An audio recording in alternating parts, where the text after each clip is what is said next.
Build a company that does not need you, first edition, by David Rollason. Chapter 1. If the company needs you, it cannot grow. Many founders and senior leaders believe that being involved in everything is a sign of commitment. They work long hours, answer every question, review every decision, and stay close to every detail. This involvement often feels necessary, especially in the early stage of a business. During that stage, the leader is the system. Decisions flow through one person because the organization is not yet developed.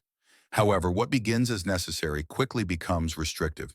If the company continues to depend on the leader for progress, it cannot grow beyond the leader's personal capacity.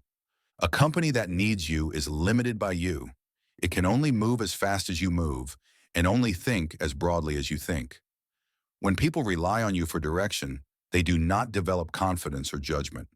When decisions sit with you, bottlenecks become inevitable. As the organization expands, the volume of decisions increases. The work increases, yet your capacity remains fixed. The result is pressure, delay, and frustration. Many leaders recognize this pattern but continue to work harder, believing effort will solve the problem. They increase their personal efficiency. They organize their day more carefully.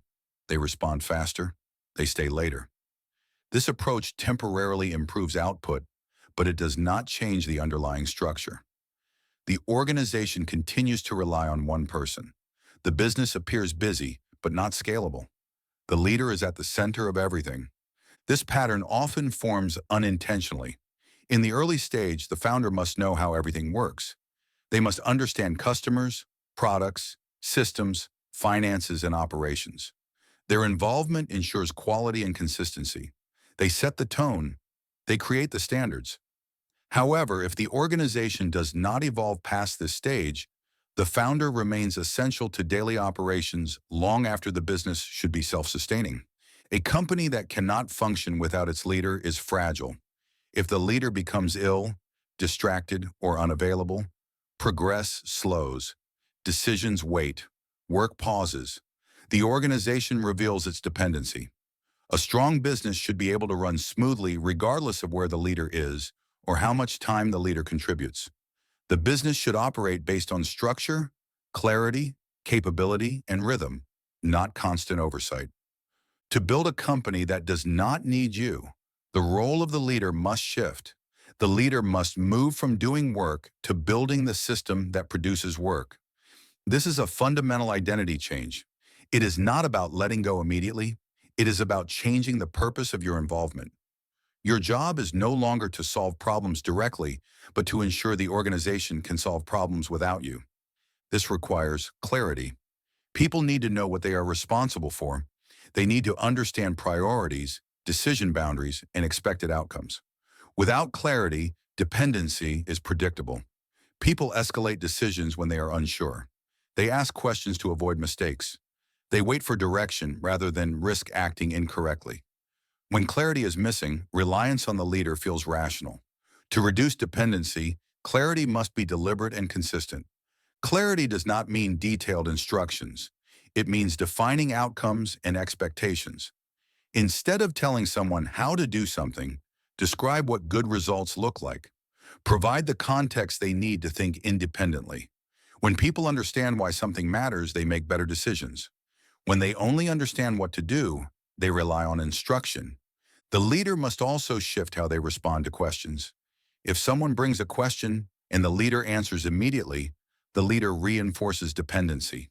It may feel efficient in the moment, but it teaches the organization to ask rather than think. Instead, the leader should guide reasoning. Ask what options they have considered. Ask what result they are trying to achieve. Ask which criteria matter. This builds judgment. Over time, people stop asking for answers and start bringing recommendations. Ownership must be defined. If ownership is vague, people will include the leader by default. Ownership means that someone is responsible for an outcome and has the authority to act. When ownership is clear, decisions move smoothly. When ownership is unclear, the leader becomes the resolution point. If you are frequently pulled into decisions, ownership is missing. The leader must also reduce involvement in coordination. Coordination is the daily alignment of work. When the leader manages coordination, they become operational glue. This prevents scale. Coordination should come from structure. A simple weekly planning and review rhythm prevents the leader from needing to check progress constantly. When the organization uses rhythm instead of reliance, the leader steps back without loss of control. A common reason leaders struggle to step back is identity. Many leaders measure their value by how much they do. Activity feels like contribution. Being needed feels meaningful. Stepping back can feel like loss. However, real leadership is not defined by how much work you personally complete. It is defined by the capability you build in others. A leader who does the work creates output. A leader who builds capability creates scale.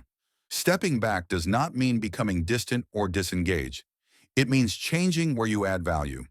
Instead of solving problems directly, you shape the environment where others solve problems. Instead of reviewing every detail, you establish standards, frameworks, and rhythms. Instead of answering questions, you develop people who think clearly. Instead of being at the center, you build an organization that stands independently. This shift also improves the experience of the team. When the leader is the decision hub, everyone else must wait. Waiting reduces ownership. Lack of ownership reduces engagement. The organization becomes compliant rather than committed.